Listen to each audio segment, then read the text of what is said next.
Hello class, this is a college algebra video.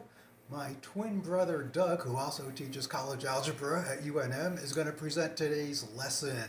So let's see what Doug has for us. College algebra. Hello class, long time no see. You guys all look terrific today. And I will begin with talking about 3.6 and 3.5. So I'm going to go in reverse order of the studying for this test on the 13th. So I'll do sections 3.6, 3.5, and 3.1, which is polynomial functions. And it should only take about 12 minutes, I'm guessing. And then I'll do another one where I talk about chapter 2. And then we'll be ready for this test on chapter 13. And again, I don't have a smartphone, so this is why we're doing it this way. So let's get started. Steve, why don't you sit over here, and we got, there's our Dougie. Sit down. Well, you sit down. Here's the problem right here. It's a rational function, and ultimately we want to graph this rational function.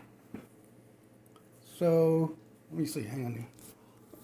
You know, maybe it's easier if I just do this. All right, so there's the function, and let's answer part A, because if we want to graph this rational function, we got to do certain things. First, the personality of the rational function. We want to find the asymptotes and intercepts, and then go from there. So how do we find the vertical asymptotes for a rational function?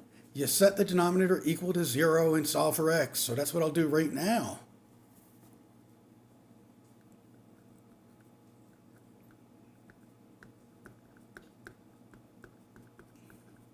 And let's factor that. Two sets of parentheses. And we'll throw down the x and the x. That multiplies to x squared, notice. And what two numbers multiplies to negative 24, whilst at the same time adds up to the middle coefficient of negative 2. There's only two numbers that will do that. And negative 6 and positive 4 works.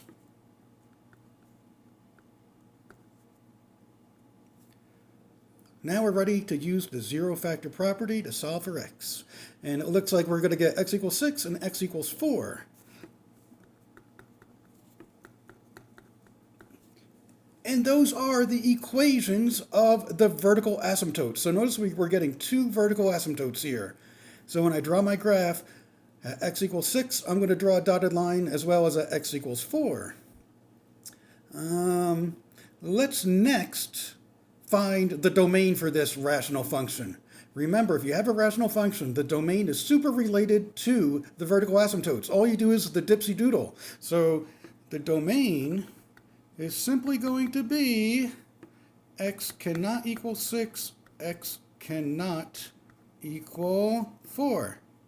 So that is the domain. So it makes sense when you look at the original rational function. We don't want that denominator to be 0. So be aggressive and set the denominator equal to 0 to find out for what values of x will make that denominator 0. And we did that over here. And so again, these are the actual equations of the vertical asymptotes. And this is the domain right here. I'm going to write the domain in another way. How about an interval notation for the domain? That would be low to high, negative infinity. Oh, this pen we're not working great. Negative infinity to go low to high, so I want to do 4 first. And let's see, it's going to be a rounded parenthesis because we don't want to count 4 in the domain. Union 4 to 6, union 6 to infinity. So that's also another way we can state the domain. And let's also state it in set builder notation. The set of all x such that x cannot equal 6, x cannot equal negative 4. Okay, we're well on our way. This is getting very exciting, and let us continue on this mission to graph this rational function without using a calculator. Okay, so we've got the vertical asymptotes. So I'm going to label this VA for vertical asymptote. Let's do the horizontal asymptote next. So horizontal asymptote.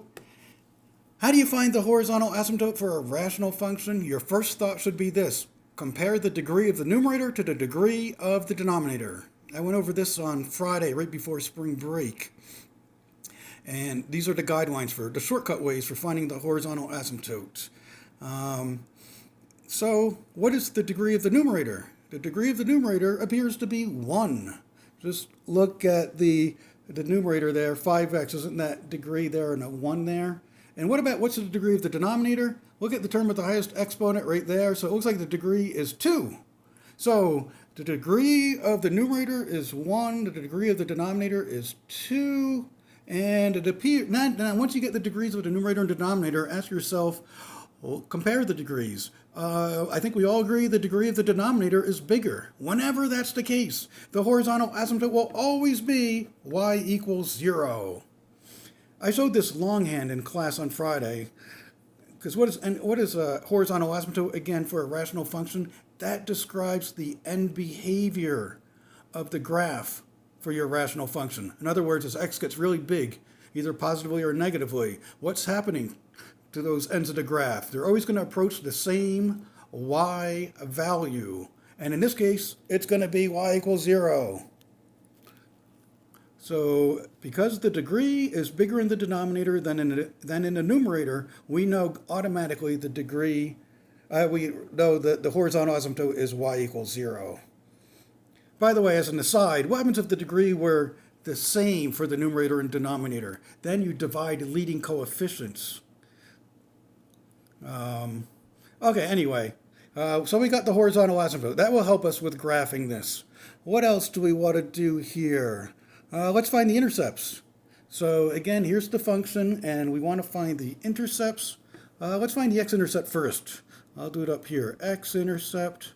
And that means you let y equals 0 and solve for x. So we have this.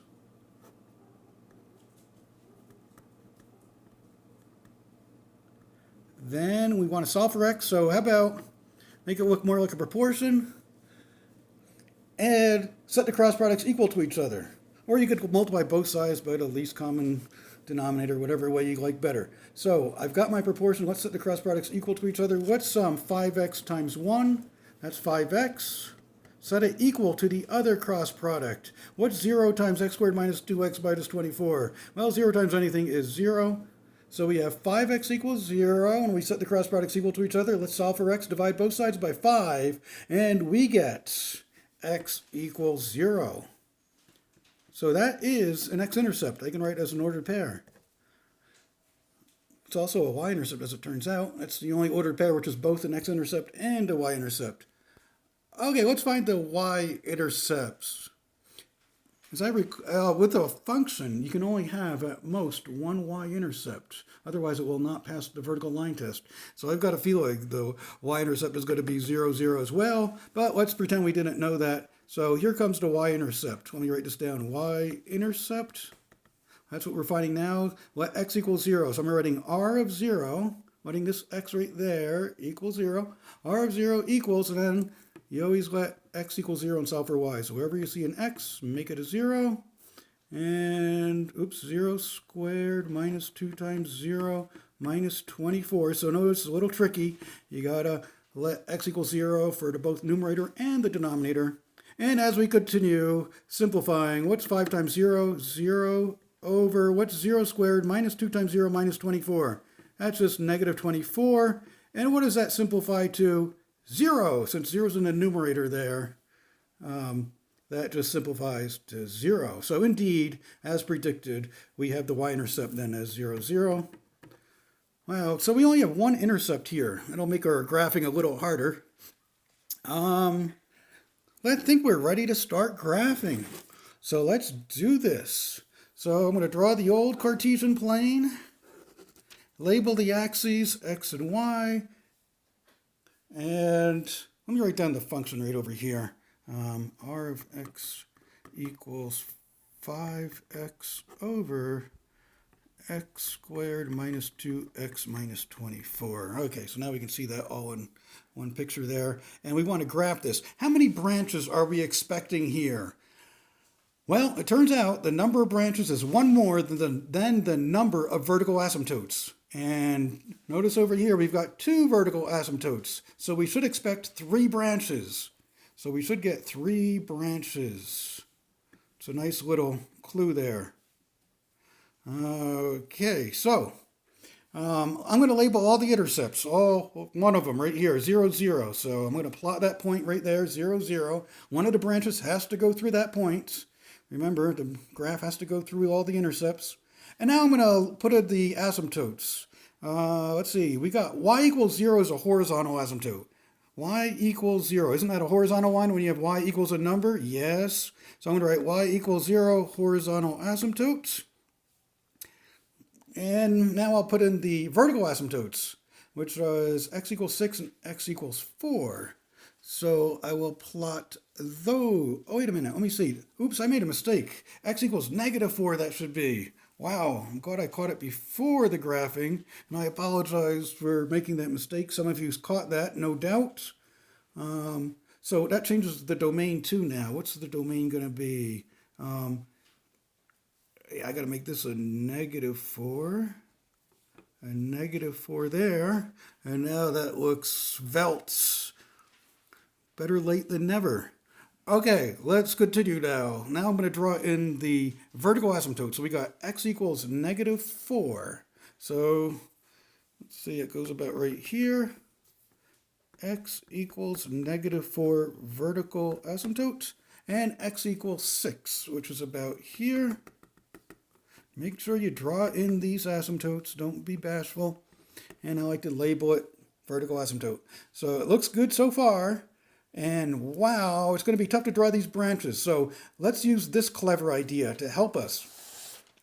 Let's pick points on either side of the vertical asymptotes. And that will give us points which the graph will have to go through, and that will help us know where these branches go. So let's see. Oh, the domain, I forgot to write x cannot equal -4. Let me put that there. Now everything's perfecto. Perfecto. Okay, so let's come up with what's a point on, let's say, this side of the vertical asymptote, about x equals -5. So I want to find r of -5. And I want to find r of, what's the point on the right side of that? What's a good x value on the right side of this vertical asymptote? We already picked one on the left-hand side, -5. We got xb. And how about -3? So let's do r of -3. We want to find that one. And let's go over here. How about x equals 5?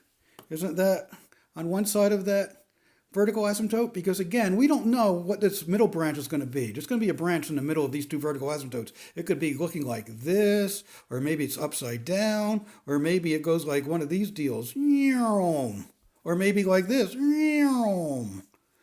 Okay, so that's why this will help when we find r of 5. And then also r of 7 will work well. It's on the other side of that vertical asymptote. And all we got to do is find these answers here, and that will be ordered pairs that satisfy this function, and henceforth will be points on the graph. So I actually did that right on this other piece of paper. So I'm going to just shift over now to this other piece of paper, and you'll see the final graph of this. So hang on your hats, and let's see what we get here. R of -5, R of -3. Let's see, I did all that work right there, as you can see. So notice with R of -5, you plug in -5 for all x's. There's the function again right over. Where'd that function go? I'll just use this one right there. There's the function. So for r of -5, you let all x's equal -5 and solve. And that's what I did right there. Oops, it's getting a little blurry. So notice I showed all the work there. And for what is r of -5 equal, finally equals this. So isn't then -5 comma -25 over 11 a point on this graph? And notice here's the official graph right there. And there is -5, -25 elevenths, which we got again right over here.